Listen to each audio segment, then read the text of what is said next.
What's up, everybody, and welcome back to Sounds Good Makes Sense, a discussion show for the World of Warcraft player. My name is Devilor, and today I want to talk a little bit about everything that is there to do in week 1 of Season of Discovery, Phase 3.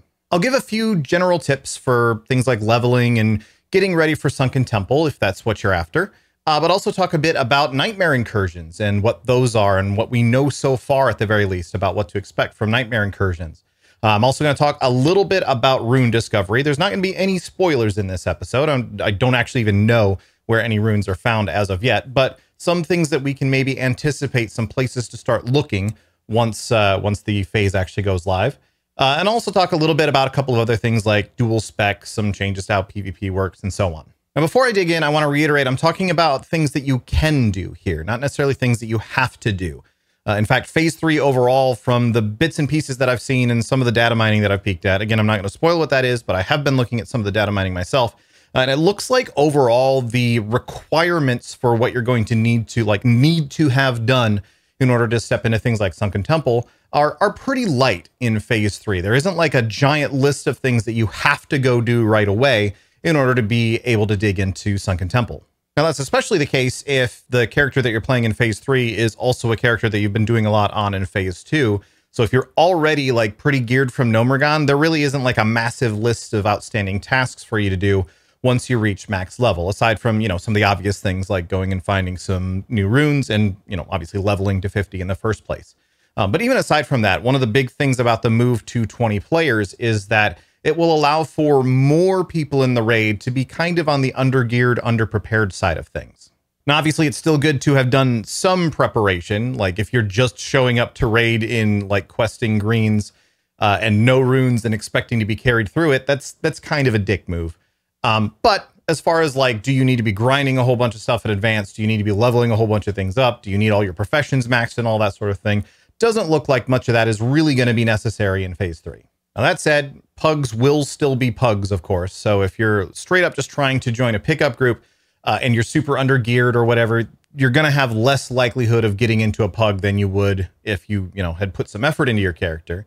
This is more just saying, like, if you're trying to go for super early fast clear, it's not actually that big of a list of tasks to accomplish before you get there. And the best way to explain what I mean by all of that is to just explain what I mean by all of that. So let's get started. I'm going to start off with leveling. There's a couple of big things to note. Obviously, first of all, we're only going 10 levels this time. And yeah, those 10 levels are collectively more XP than the 15 levels we did before. But the other thing that's important is that there will still be a 50% experience bonus active from day 1 of Phase 3. And obviously, there's still the 100% XP bonus all the way up to level 40, essentially, if you're still leveling a character. But if you're starting off already at level 40, you're going to get that 50% XP boost from day 1 right away. And that's important for a couple reasons. Obviously, it just generally means that the leveling experience is going to go by a little bit quicker. But it also means that for that 40 to 50 like band, where there previously might have been a few gaps here and there where you're kind of running out of quests and just need to go grind for a while, or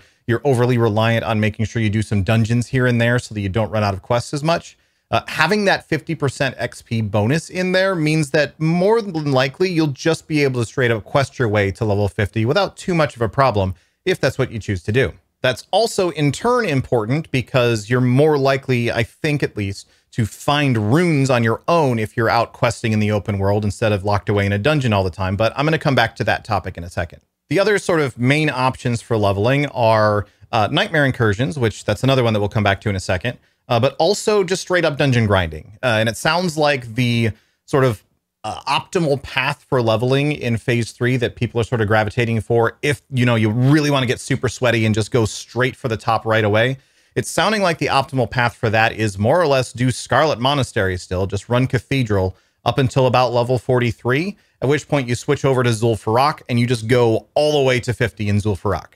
Now, to me, grinding Zul'Farrak for 7 levels sounds pretty dull, so I'm probably not going to do that. I'm probably just going to stick to the questing.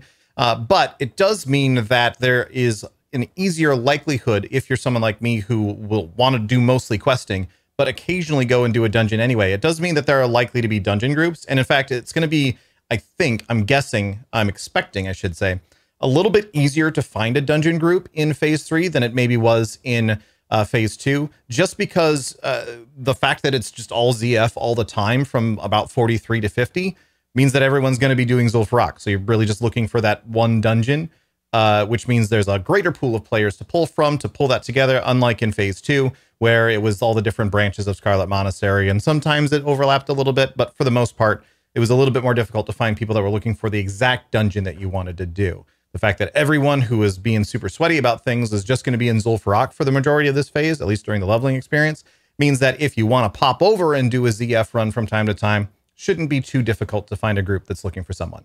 Now, obviously, in this level band, there's also Uldaman and Maraudon that are available in there.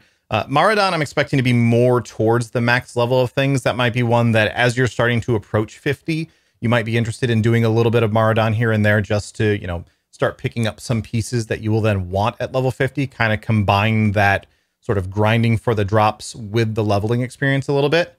Uldaman, sad to say, I kind of think isn't really going to be a thing too much for this phase. Like, there are some drops in there, but I don't expect them to be super helpful. They're all kind of at the low end, like in the 40 to 42 range. In fact, some drops in Uldaman people were using in phase 2 already.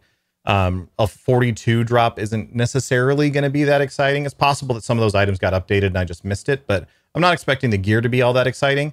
And as far as XP goes, yeah, there's a lot of mobs in Uldaman, and yeah, if you really know how to plow through it, you can get a decent amount of XP, but it's not really competitive with either Scarlet Monastery Cathedral or Zul'Farrak in those capacities, so I really don't think Uldaman's going to be much of a thing this tier. Of course, Blizzard has also said that Blackrock Depths is going to be useful in this phase. But Blackrock Depths, I'm kind of expecting that to be pretty much a 50 only thing. Like, maybe at like 49 or 48, if you're feeling really spicy, you could go in there and do some stuff. But if you remember back even in like the OG classic days, BRD was usually like a 52 to 55 sort of place that you went and did stuff. And in fact, a lot of times people didn't even start doing BRD until like 58. So I'm kind of expecting that the majority of BRD is going to be reserved for level 50 players only, and probably even then, like, it's going to be pretty tough for some of those groups. So I wouldn't really expect to use BRD for leveling, but that said, you might be able to get some good items out of it once you do hit 50. So let's talk a bit about dungeon gear in phase 3. Now, I'm not going to give any spoilers on specific items. I have looked at some of the data mining myself because I was curious and I wanted to know. But I'm not going to give any spoilers on any specific items. What I will say is that Blizzard does seem to have come through with their promise of updating a whole lot of the items in these sort of like max level, at level 50 at least, dungeons. So Zul'Farrak, Maraudon, and Blackrock Depths being the big three among those. They have gone through and updated a whole bunch of those items.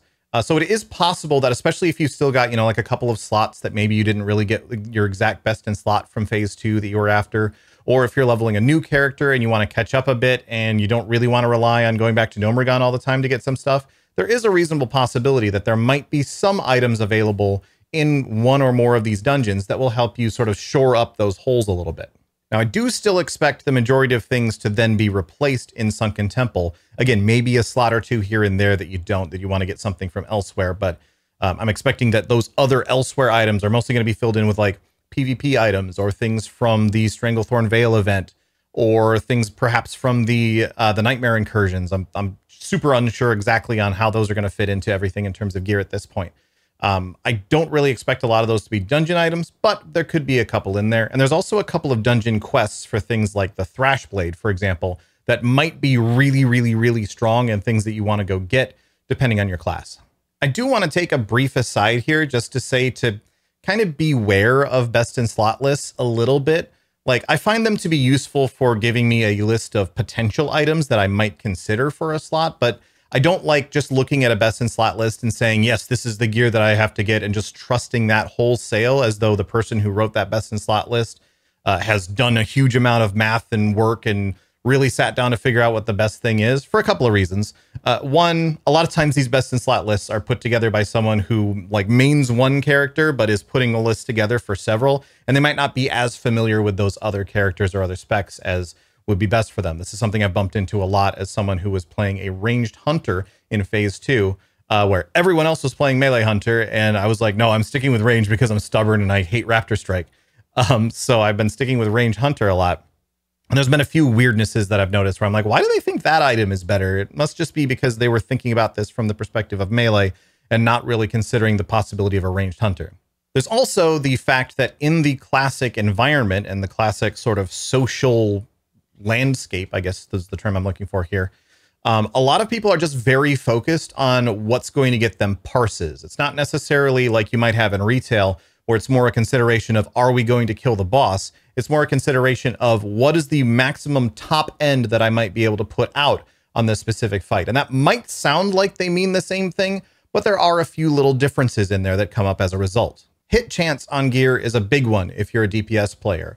A lot of top parses have very little hit. And that's because when you're just trying to get that orange parse, you want to take the risk of missing a few shots if it means that if you get lucky and you don't miss, you do more damage. So the top parses for most DPS classes on like Warcraft logs or whatever, they're going to have a relatively low amount of hit, depending on the spec.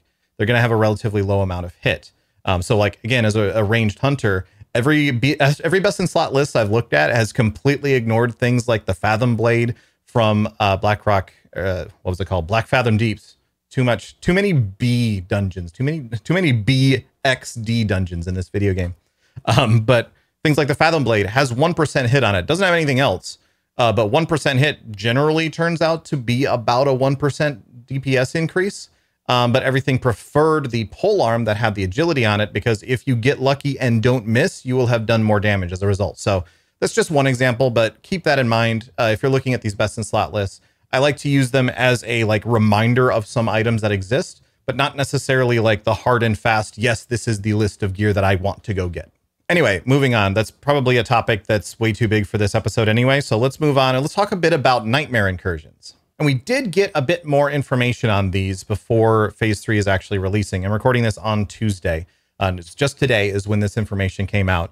And it's a little bit like frustrating, the holes that they've still left in it. I'm going to come back to that in a second, but they did give us a bit more information. One of the important things that they did mention is the level bands for each of the nightmare incursions. So if you're still around level 25, below level 40, Duskwood is banded to level 25. Level 40 is Ashenvale. So if you go to the Nightmare Portal area in Ashenvale, that's where you're going to want to do Nightmare Incursions while you're leveling in Phase 3. And then once you're at level 50, the Nightmare Incursions are in Hinterlands and Feralis. Now, they still haven't been super clear on what exactly a Nightmare Incursion is. They did say that they're trying to give a much more classic style approach to the concept of like a daily quest hub. So we're not expecting Firelands here. We're not expecting the Molten Front. We're not expecting even like the Isle of Quel'Thalas. What they did give as an example was the concept of the field duty missions from Silithus. If you remember those were basically like you'd get this mission, you'd go fight a boss that would get you some signed papers. You would then turn those papers in and you'd be able to select one of 3 categories of missions. You could select combat, logistics, or tactical. Now, once you selected the type of mission, you'd still get something that was relatively random in there, but they'd be kind of similar in general theme. So combat missions were basically just go kill X number of things. Logistics missions were basically go collect some trade skill parts and bring those back. And then the tactical missions would be, they're similar to the combat missions in that they were mostly combat focused, but they would be either go to this place and find this scout, or go and kill this specific monster instead of a list of a large number of monsters, and so on and so forth. Like it was basically selecting what type of task would you want to do, but still somewhat randomized within that type. I'm hoping that what this means is that you can just pick like combat if you just want to go grind a whole bunch of things, or you can just pick logistics if you want to do trade skill stuff, or just pick tactical if you're looking for a bigger fight. But there are some things that they worded in this, or some of the way that they worded some things inside this blog post that make me think that might not necessarily be the case. For example, they are recommending to do these in a group because you can get group missions while you're just soloing inside of the place, which is, I don't know how I feel about that necessarily. I don't mind that there's some variety there, but it is a little bit like, I can expect that to be kind of frustrating for players who are like, I just wanted to go do something for a bit. I was hoping to get a solo mission so I could just bust that out before I need to go to dinner or whatever. And instead I got a group mission. So now I can't do this thing that I came all the way over here to do. I could see that being frustrating. They also mentioned some things like you might, if you choose a professions mission, you might get a gathering mission that's for a completely different profession than what you have. So now you have to go gather a whole bunch of like ore or something as an example, but you're an herbalist, so you can't do that. So you got to get somebody else to do it with you. I have some concerns about that, but hopefully how it actually works out in practice is not super frustrating. There was another thing that they said when they were talking about grouping in the blog post that makes it sound like these are going to be pretty much immediately repeatable. In fact, maybe it'll be the sort of thing where if you get a mission you don't want, you just throw it away and then you go get another mission again. Because what they said was grouping will likely be the most efficient way to gain reputation or experience, as well as you can knock out multiple missions in a single trip rather than needing to return to the waking world in between missions. So that thing about multiple missions in a single trip instead of returning to the waking world in between missions, to me, that implies that when you're done with a mission, you go back to the regular world and you can get another one and go back in. So it sounds like it's something that'll be pretty much repeatable. Again, hopefully that also means that if you just really want to solo right now, the inconvenience is that you have to go get a new mission again, and not that you are now just like stuck there waiting until eventually you can get a group to knock this mission out. That also means that if these are a good source for experience, that this could be a good way for you to just be like, I don't feel like questing, but I don't really feel like finding a dungeon group right now either. I'm going to go over and work on this reputation, work on this warden's rep, start building that up a bit because maybe you eventually want some of the rewards that are available or something. It does mean that it's potentially just a complete third aspect of the game that's available as a method for you to do while leveling, if you so choose. That's pretty cool. Regardless, they're definitely trying something very new and interesting here, and that I'm very glad for. I'm very glad to see the Classic team going to this concept of Season of Discovery and this vague idea of Classic Plus, and really trying to just do something very new and different with it, instead of just necessarily converting old things into being kind of new things, or adding a couple little flavor quests here and there. Like, this is a brand new, like almost pillar of content inside of Season of Discovery, inside of Classic. And that's exciting to me. I really love to see them trying stuff like this. I hope it works out to be very well. I will say the lack of information on this has been more frustrating than helpful. Like, I kind of wish they had stuck to just talking about it in broad strokes and explaining the concepts and theories behind it, as opposed to just giving us little bits and pieces of hard details that then just asked a whole bunch more questions about how this does actually work. It's one of those cases, kind of like I've been saying this a lot lately on this and other shows, where I've been talking about the concept of when you allow players just enough information to try to fill in the blanks, they're going to fill in the blanks with all sorts of different stuff, and then be confused or upset or imagine the worst possible thing or so on once they actually see what it actually is. So I would have loved if, rather than like specific details on, hey, by the way, it's Ashenvale that you're going to be leveling in. Okay, but what am I doing there actually? It just kind of makes me ask more questions. Almost would have preferred if they just kept things to broader strokes, but it is what it is, and communication is difficult. So I'm not super broken up about that. Anyway, that's another random aside. Let's talk about one other little change, which is that PvP, the Ashenvale PvP event specifically, is now the quest to turn that in. Wow, I really ate the heck out of that sentence. The quest, the weekly quest for Ashenvale I'm going to get through this. The weekly quest for Ashenvale PvP rewards is now daily. Oh my God, we did it. Now, the reason that I wanted to bring that up, and I would have loved to have brought it up a lot more cleanly, but frankly, I'm not going to remember where I started that last big chunk of stuff that I was talking about, and it's going to make a nightmare for me to edit things later if I try to clear that out. So apologies. What you got there was my brain falling apart in real time. The reason that I wanted to bring up this whole Ashenvale thing is because since the Nightmare Incursion at level 40 is in Ashenvale, that also means that Ashenvale PvP event is likely to be popping off pretty hard. So if you're someone who's been sleeping on those Ashenvale rewards, or like me, you're changing your main in phase 3, this is a really, really good time to try and bust out as many of those daily turn-ins as you can, just to try and get caught up on that Ashenvale, that either Warsong or Silverwing rep. I also want to talk a little bit about rune discovery in phase 3. And again, there's not going to be any spoilers in here because I don't know where these runes are going to be found yet myself. I don't know if it's been data mined or not. I haven't looked it up if it has. But as far as the things that we do know from stuff that Blizzard themselves have said about rune discovery in phase 3, we know that they've kind of taken the feedback, or at least they've said that they've taken the feedback that players didn't really like how it worked out in phase 2, where everything kind of felt like something you did at max level. And so they're trying to intersperse more of it through the leveling process. So first of all, I'm very glad to hear this. I was definitely someone who was in that camp of, it sucks that while I'm out in the world, like this is the only time while I'm questing out in the world, this is the only time I'm going to just be wandering around in the world. It sucked that there just really wasn't much for me to find unless I got really lucky and randomly happened across something while I was out questing. And depending on where you were questing in phase 2, you might literally have never come across anything at all. So I'm very glad to hear this for phase 3. And I don't mind that there are some of these things that are referred to or reserved for level 50. Like once you're actually level 50, then you go and get it. I don't mind that there's some of those. And I don't mind that there's some of these things that are more of a community level discovery than an individual discovery that I'm going to make myself. I just want there to be some of them that are discoveries that I can reasonably, as a player, assume that if I go into this phase blind, I'm going to at least have some discoveries that I find myself. Now, ideally, if I was able to make these decisions myself, I'd like to see 3, maybe 4 of them be along the lines of like stuff that you, because there's 6 per class, at least 6 per class, they've said. 7 for warriors, we think is what they mean by that, but who knows? Either way, of the 6 that is at least per class, I'd like to see 3, maybe 4 of those to be ones that you just are almost guaranteed to stumble across while questing if you're, you know, completing zones to relative completion or you're hanging around in areas that are relatively high traffic.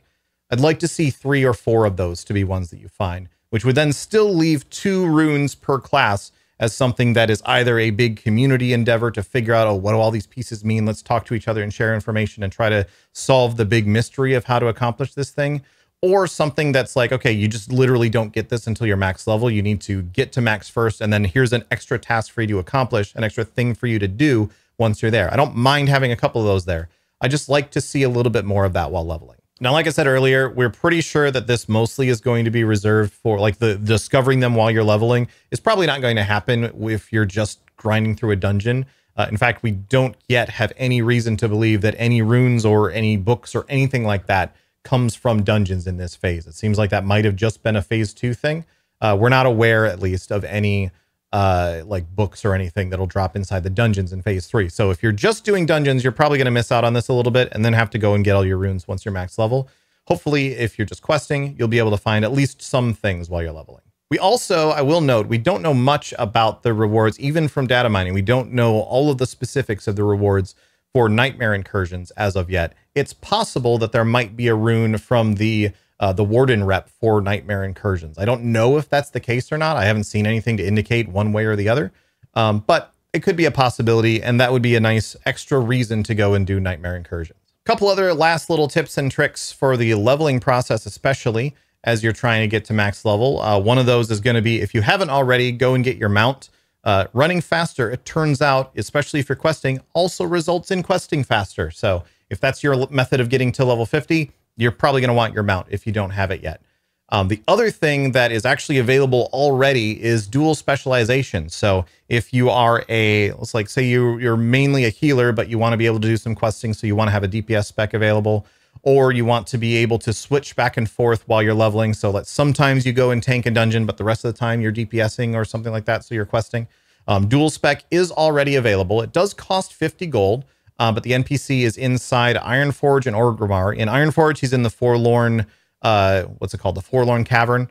In Orgrimmar, he's somewhere in the Valley of Strength. I've been playing Alliance, so I don't actually know where he is exactly in Orgrimmar, but somewhere in the Valley of Strength is what we've been told. But you can go to him, you can find the guy, you can spend 50 gold, and you can get the ability to swap between 2 specializations, which will make some things easier while leveling if that's something that would be valuable to you. Otherwise, it's always something you can go back and get later once you're level 50. Maybe you want to have a PvP spec and a PvE spec or something like that. Always an option, but dual spec is there. Also, reminder that there are 10 more talent points, which is really interesting for this phase because it means we're going to start to see some of those like potential choices of, do I go 31 points into this tree or do I go 11 points in the tree next to it?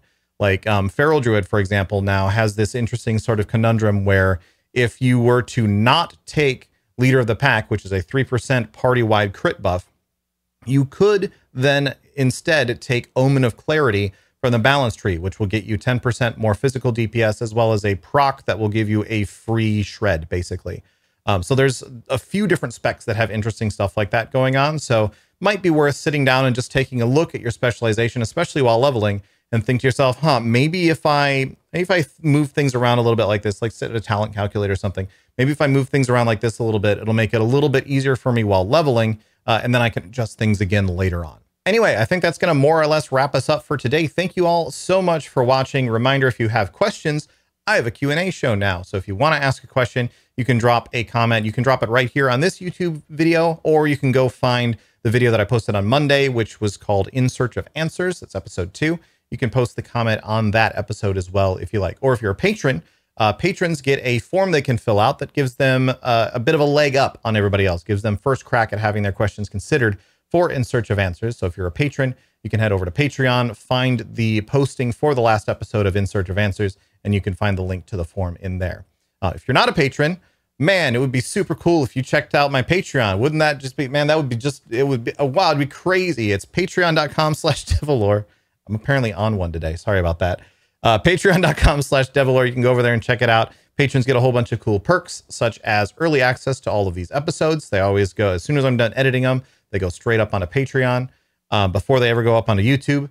You also get things like audio only versions of all of the episodes. So if you'd rather be able to listen along in your car, on your commute or whatever, you can do so by subscribing over on Patreon. Anyway, that's going to wrap it up for me today. I will obviously be live streaming the heck out of Phase 3 as well. So check me out on Twitch or here on YouTube for that. But I'm going to get out of here. Thanks again for watching, everyone. I'll see you later.